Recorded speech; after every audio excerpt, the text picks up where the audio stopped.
Harry Potter and the Order of the Phoenix, Chapter 34, The Department of Mysteries. Harry wound his hand tightly into the mane of the nearest thestral, placed a foot on a stump nearby, and scrambled clumsily onto the horse's silken back. It did not object, but twisted its head around, fangs bared, and attempted to continue its eager licking of his robes.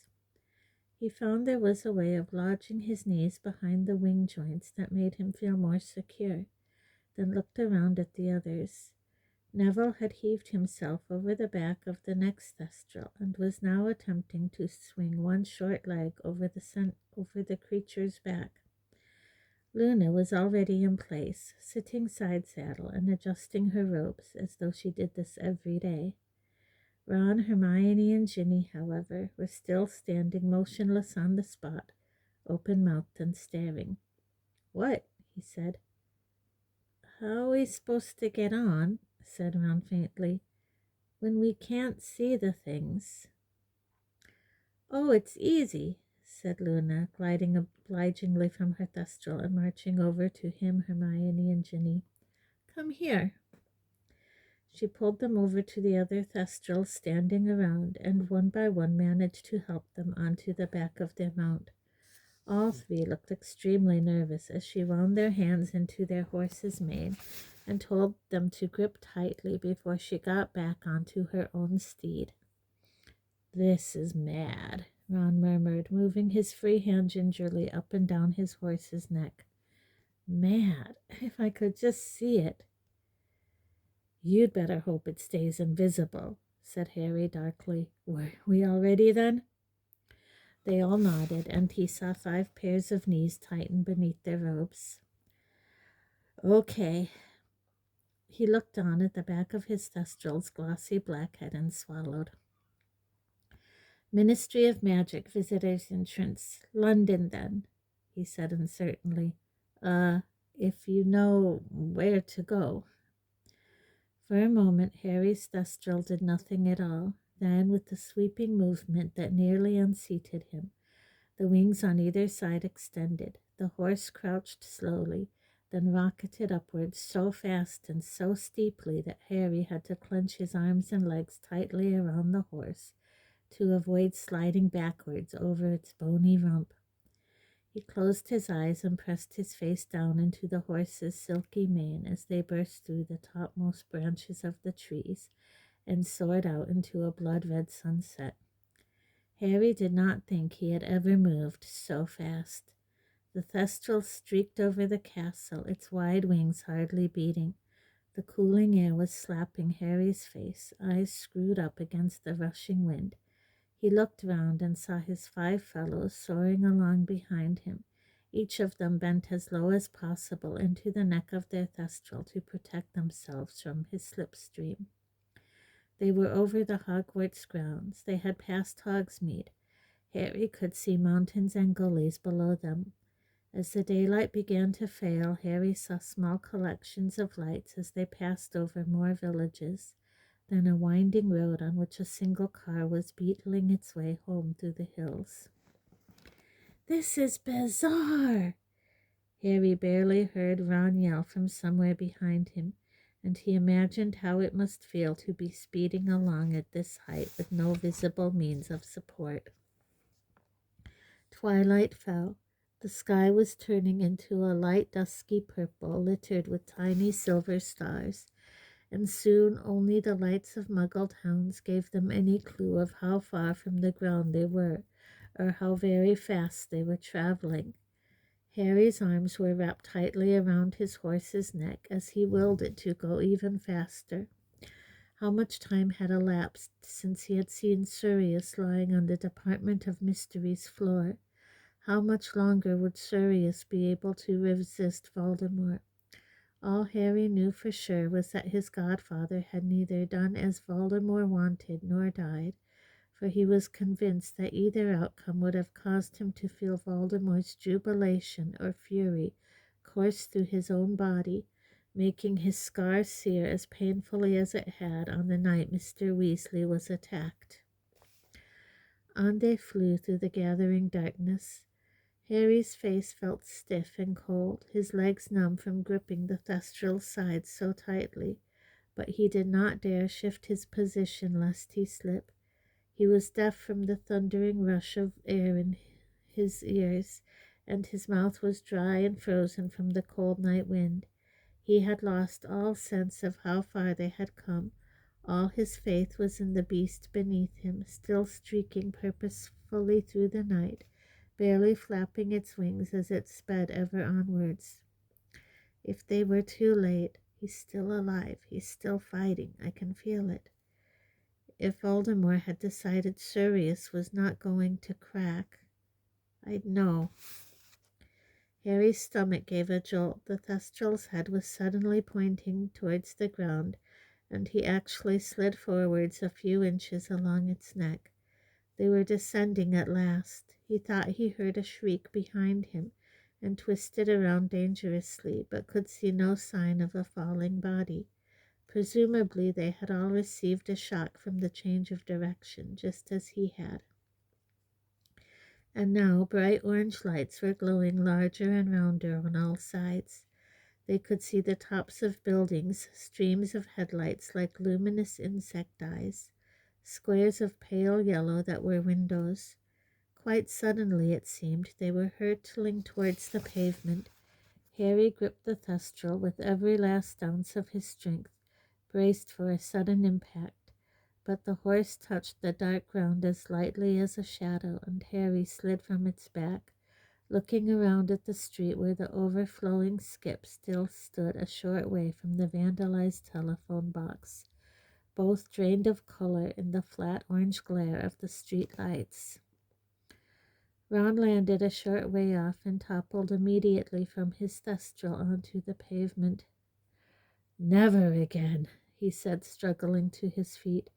He made as though to stride away from his Thestrals, but unable to see it, collided with its hindquarters and almost fell over again. Never, ever again. That was the worst. Hermione and Ginny touched down on either side of him. Both slid off their mounts a little more gracefully than Ron, though with similar expressions of relief at being back on firm ground. Neville jumped down, shaking, and Luna dismounted smoothly. "Where do we go from here, then?" she asked Harry in a politely interested voice, as though this was all a rather interesting day trip. "Over here," he said. He gave his Thestral a quick, grateful pat, then led the way quickly to the battered telephone box and opened the door. "Come on," he urged the others as they hesitated. Ron and Ginny marched in obediently. Hermione, Neville, and Luna squashed themselves in after them. Harry took one glance back at the Thestrals, now foraging for scraps of rotten food inside the skip, then forced himself into the box after Luna.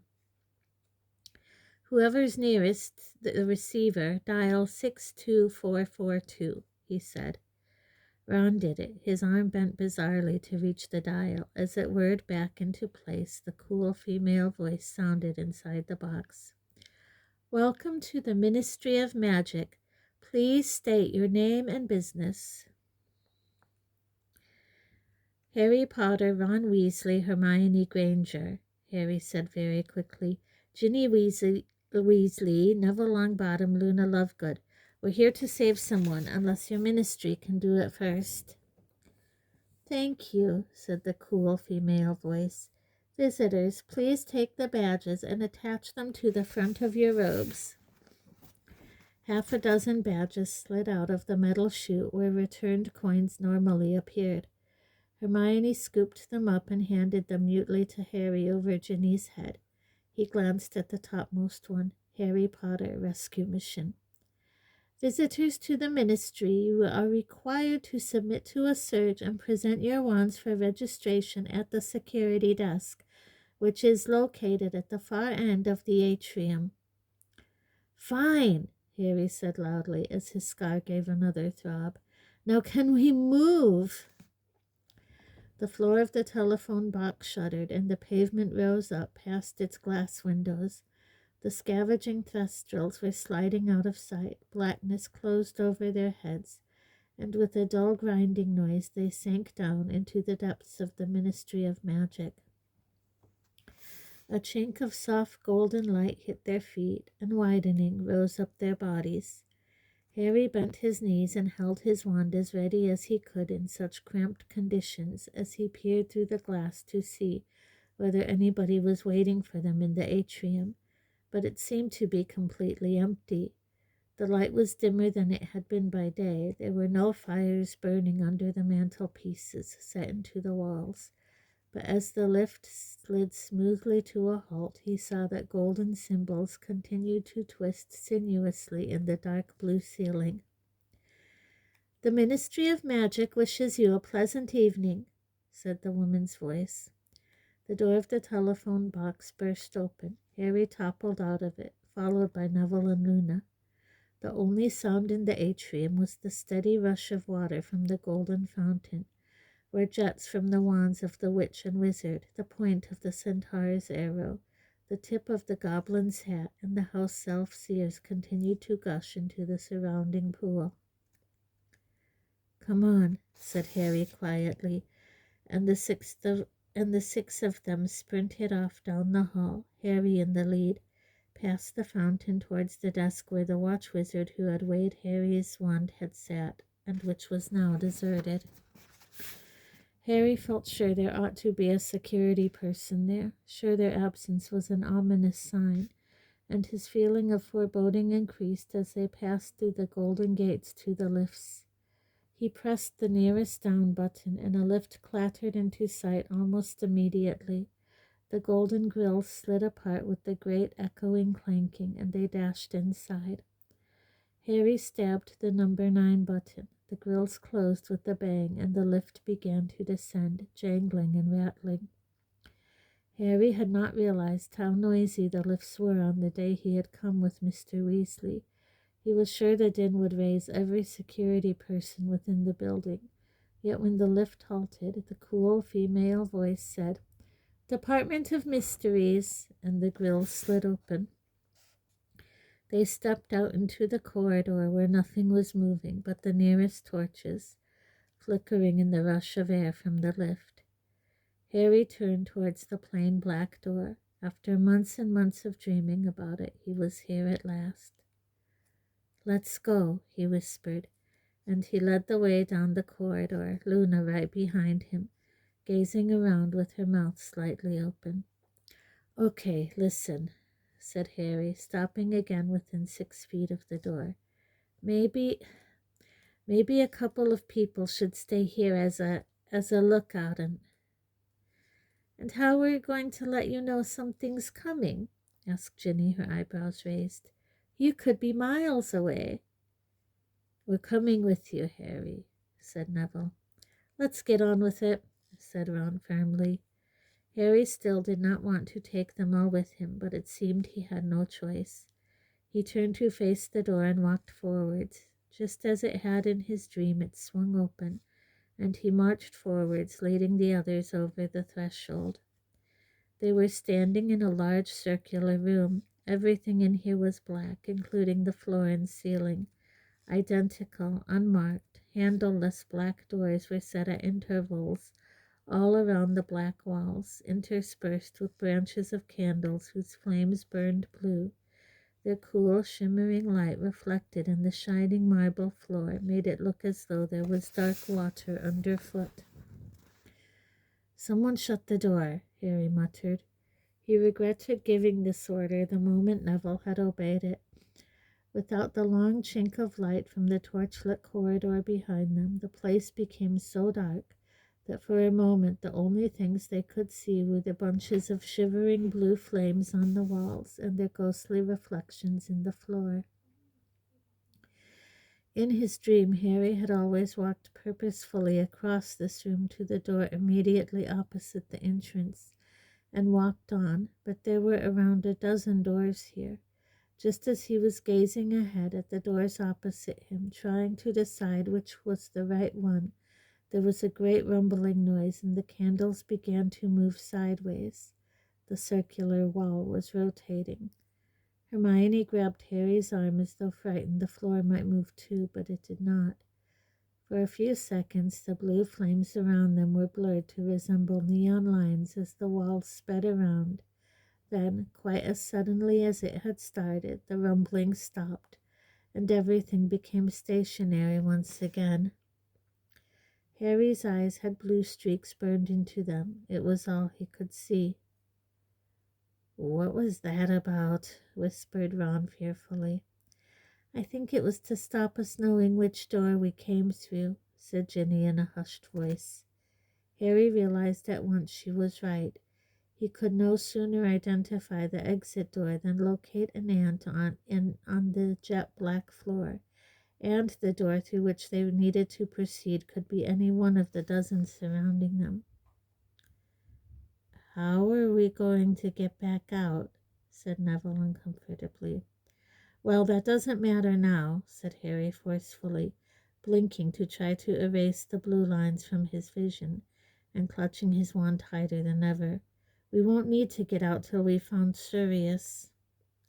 "Don't go calling for him, though," Hermione said urgently, but Harry had never needed her advice less. His instinct was to keep as quiet as possible. "Where do we go then, Harry?" Ron asked.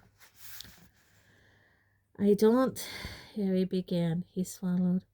"In the dreams I went through the door at the end of the corridor from the lifts into a dark room. That's this one. And then I went through another door into a room that kind of glitters.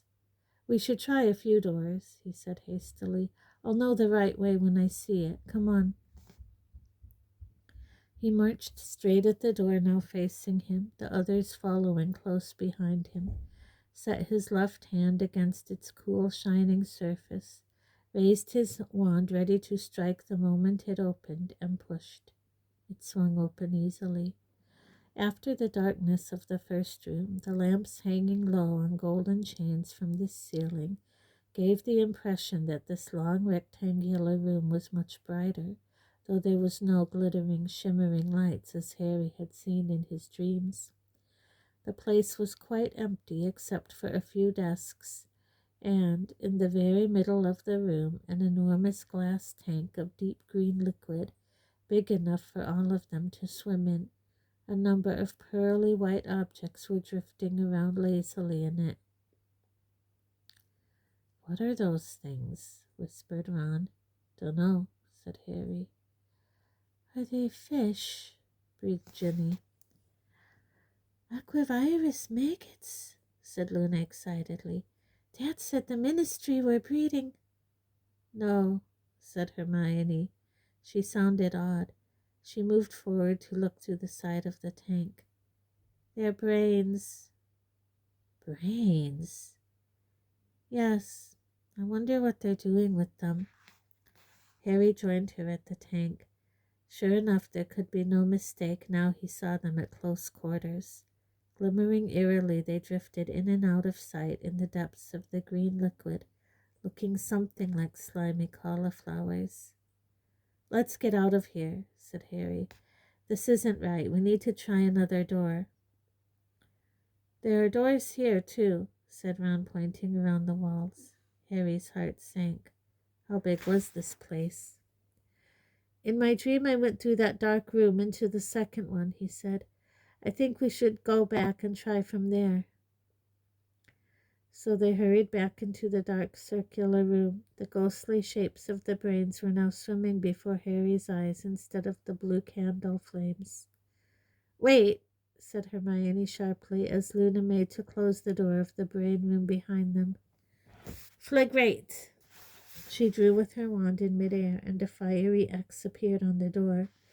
No sooner had the door clicked shut behind them than there was a great rumbling, and once again the wall began to revolve very fast. But now there was a great red-gold blur in amongst the faint blue, and when all became still again, the fiery cross still burned, showing the door they had already tried. "Good thinking," said Harry. "Okay, let's try this one." Again he strode directly at the door facing him and pushed it open, his wand still raised, the others at his heels. This room was larger than the last, dimly lit and rectangular, and the center of it was sunken, forming a great stone pit some 20 feet deep. They were standing at the topmost tier of what seemed to be stone benches running all around the room and descending in steep steps like an amphitheater or the courtroom which Harry had been tried by the Wizengamot. Instead of a chained chair, however, there was a raised stone dais in the center of the pit, on which stood a stone archway that looked so ancient, cracked and crumbling, that Harry was amazed the thing was still standing. Unsupported by any surrounding wall, the archway was hung with a tattered black curtain or veil, which, despite the complete stillness of the cold surrounding air, was fluttering very slightly as though it had just been touched. "Who's there?" said Harry, jumping down onto the bench below. There was no answering voice, but the veil continued to flutter and sway. "Careful," whispered Hermione. Harry scrambled down the benches one by one until he reached the stone bottom of the sunken pit. His footsteps echoed loudly as he walked slowly towards the dais. The pointed archway looked much taller from where he now stood than it had when he had been looking down on it from above. Still the veil swayed gently, as though somebody had just passed through it. "Sirius?" Harry spoke again, but more quietly now that he was nearer. He had the strangest feeling that there was someone standing right behind the veil on the other side of the archway. Gripping his wand very tightly, he edged around the dais, but there was nobody there. All that could be seen was the other side of the tattered black veil. "Let's go," called Hermione from halfway up the stone steps. "This isn't right, Harry. Come on, let's go." She sounded scared, much more scared than she had in the room where the brain swam. Yet Harry thought the archway had a kind of beauty about it, old though it was. The gently rippling veil intrigued him. He felt a very strong inclination to climb up on the dais and walk through it. "Harry, let's go, okay?" said Hermione more forcefully. "Okay," he said, but did not move. He had just heard something. There were faint whispering, murmuring noises coming from the other side of the veil. "What are you saying?" he said very loudly, so that his words echoed all around the stone benches. "Nobody's talking, Harry," said Hermione, now moving over to him. "Someone's whispering behind there," he said, moving out of her reach and continuing to frown at the veil. "Is that you, Ron?" "I'm here, mate," said Ron, appearing around the other side of the archway. "Can't anyone else hear it?" Harry demanded, for the whispering and murmuring was becoming louder. Without really meaning to put it there, he found his foot on the dais. "I can hear them too," breathed Luna, joining them around the side of the archway and gazing at the swaying veil. "There are people in there." "What do you mean, in there?" demanded Hermione, jumping down from the bottom step and sounding much angrier than the occasion warranted. "There isn't any in there. It's just an archway. There's no room for anybody to be here. Harry, stop it. Come away." She grabbed his arm and pulled, but he resisted. "Harry, we are supposed to be here for Sirius," she said in a high-pitched, strained voice. "Sirius," Harry repeated, still gazing, mesmerized, at the continuously swaying veil. "Yeah." Something finally slid back into place in his brain. Sirius, captured, bound, and tortured, and he was staring at this archway. He took several paces back from the dais and wrenched his eyes from the veil. "Let's go," he said. "That's what I've been trying to—" "Well, come on then," said Hermione, and she led the way back around the dais. On the other side, Ginny and Neville were staring, apparently entranced, at the veil too.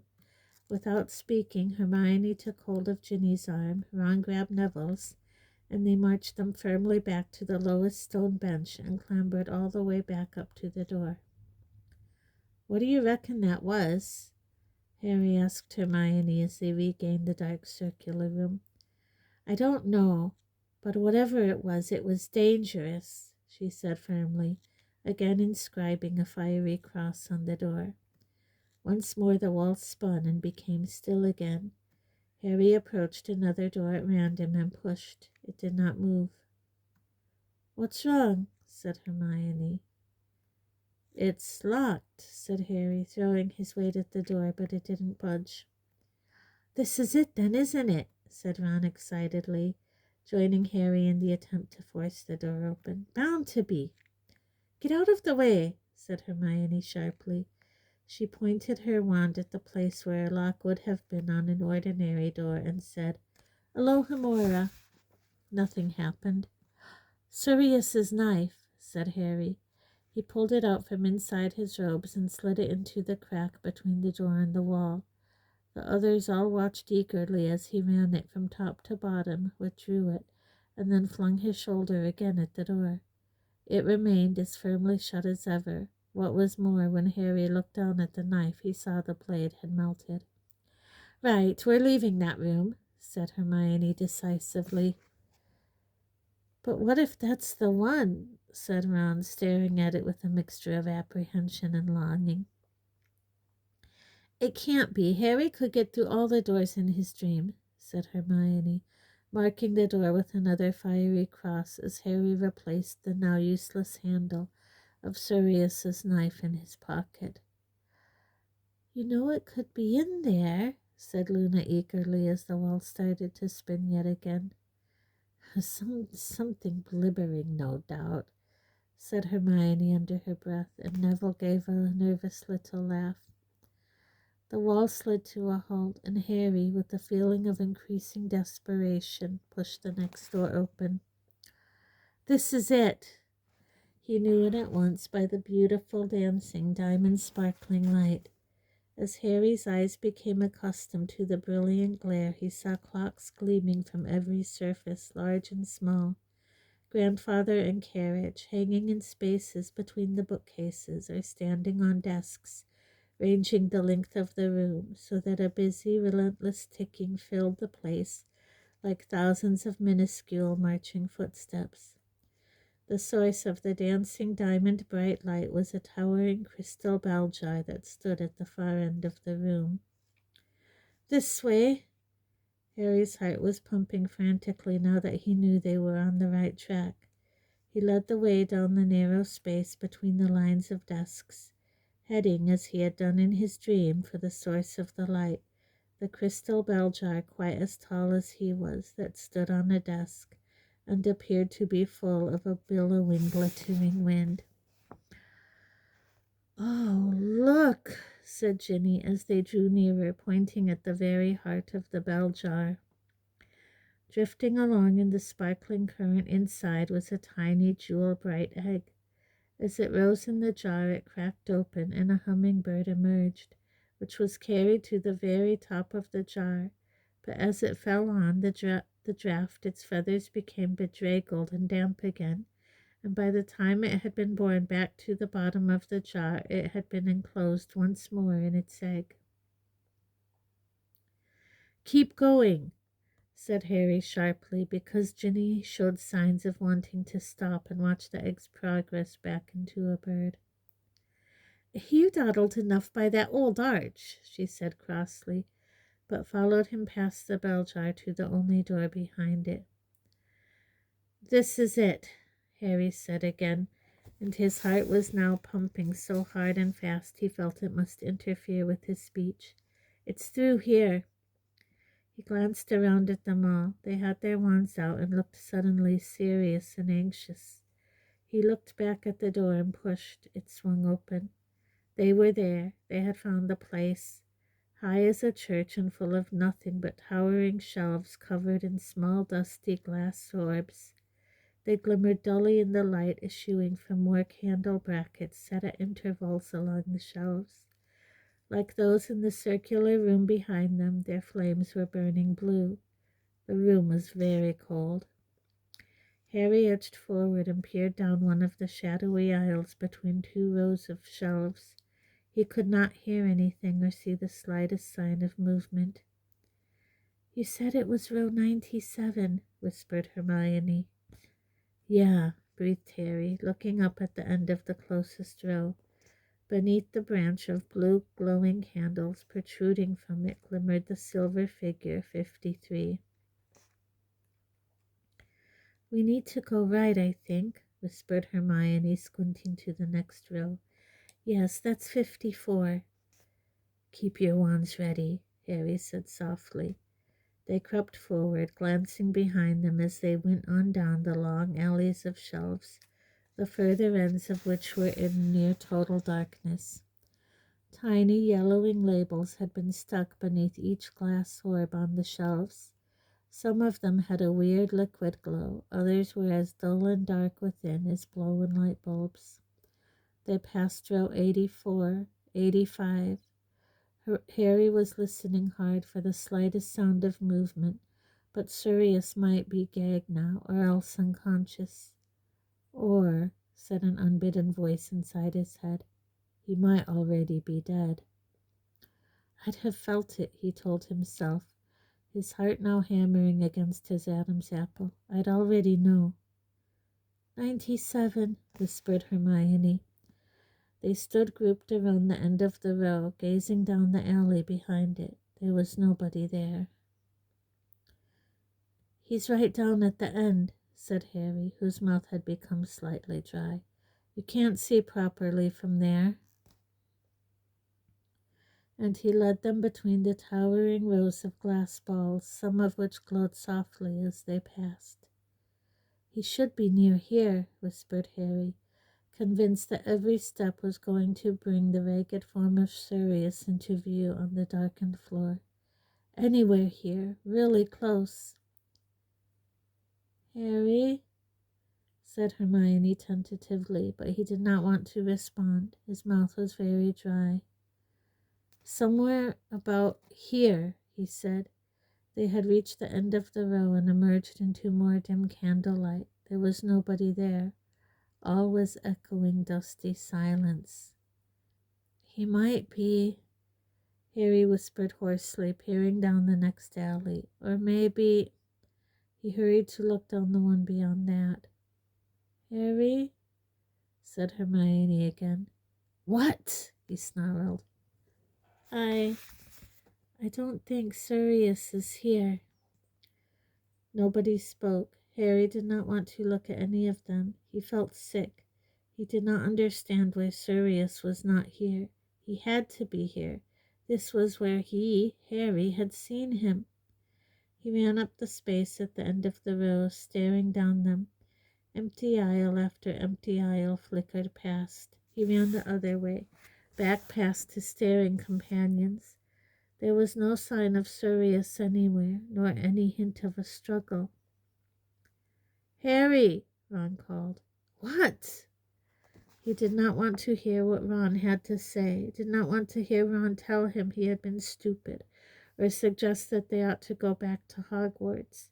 But the heat was rising in his face, and he felt as though he would like to skulk down here in the darkness for a long while before facing the brightness of the atrium above and the others' accusing stares.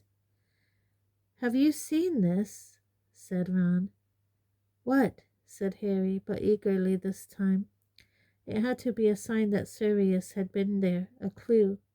He strode back to where they were all standing, a little way down row 97, but found nothing except Ron staring at one of the dusty glass spheres on the shelf. "What?" Harry repeated glumly. It's got your name on," said Ron. Harry moved a little closer. Ron was pointing at one of the small glass spheres that glowed with a dull inner light, though it was very dusty and appeared not to have been touched for many years. "My name?" said Harry blankly.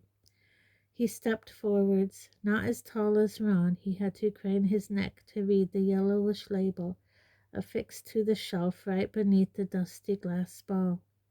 In spidery writing was written a date of some 16 years previously, and below that, SPT to APWBD, Dark Lord and question, Harry Potter? Harry stared at it. What is it? Ron asked, sounding unnerved. What's your name doing down here? He glanced along at the other labels on that stretch of shelf. I'm not here, he said, sounding perplexed. None of the rest of us are here. Harry, I don't think you should touch it, said Hermione sharply as he stretched out his hand. Why not? He said. It's something to do with me, isn't it? Don't, Harry, said Neville suddenly. Harry looked at him. Neville's round face was shining slightly with sweat. He looked as though he could not take much more suspense. It's got my name on, said Harry. And feeling slightly reckless, he closed his fingers around the dusty ball's surface. He had expected it to feel cold, but it did not.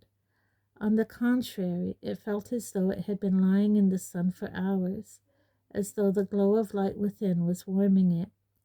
Expecting, even hoping, that something dramatic was going to happen, something exciting that might make their long and dangerous journey worthwhile after all. Harry lifted the glass ball down from its shelf and stared at it. Nothing whatsoever happened. The others moved in closer around Harry, gazing at the orb as he brushed it free of the clogging dust. And then, from right behind them, a drawling voice spoke. Very good, Potter. Now turn around, nice and slowly, and give that to me.